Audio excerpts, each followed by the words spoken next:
सम्पूर्ण नमस्कार, म प्रवेश दाहाल। आज मैले एउटा भिडियो एकदमै जरुरी र एकदमै इम्पोर्टेन्ट भिडियो बनाएको छु। जति सक्दो शेयर र जति सक्दो रिपोस्ट गरिदिनु होला।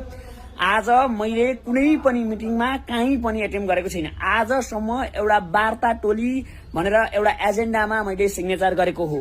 तर आज एउटा मिटिङ बनाइयो भनेर कसको अध्यक्षतामा भनेर एउटा मिटिङ बोलाए जस्तो बनाएछन् र त्यो मिटिङ बनाएर चाहिँ जनतालाई अफवाह फैलाउनका निम्ति भिड अझै उथलपुथल बनाउनका निम्ति को अपरिपक्त व्यक्तिहरूले भिडियो मतलब त्यो बनाएर मन्त्रीकै नाममा सिफारिस प्रवेश दाहाललाई गरिसकिएको भनेर भिडियो एउटा कागज सिग्नेचर गराएर बनाएछन्।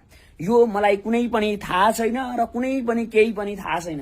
राज्य मन्त्री भनेर बनाइएको छ। मैले यो देश र जनताका निम्ति आवाज उठाउँदै गर्दा समाजमा अझै अराजकता फैलाउनका निम्ति प्रवेश दाहाललाई अझै पनि प्रवेश दाहाल पदका लोभमा लागि परेको छ भन्ने कुरा समाजमा फैलाउन खोजिएको छ।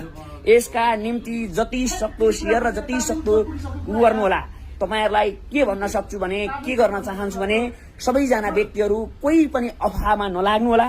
यो मैले कुनै पनि पेपरमा सिग्नेचर गरेको छैन र कुनै पनि पेपरमा मैले हस्ताक्षर गरेको छैन। यसका निम्ति देश र जनताका निम्ति कुद्दा कुद्दै मलाई अझै पनि कमजोर बनाउनका निम्ति व्यक्तिहरू लागि परेका छन्।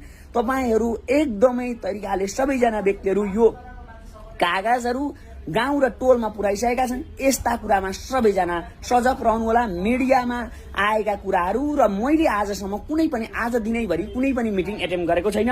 मैले भेटेका मान्छेहरू भनेका एक दुईजना मात्र मान्छेलाई भेटेको हो, नभएदेखि म कोठामै छु। तर आज यस्तो न्युज आउनुमा मेरो गम्भीर ध्यान आकर्षण छ।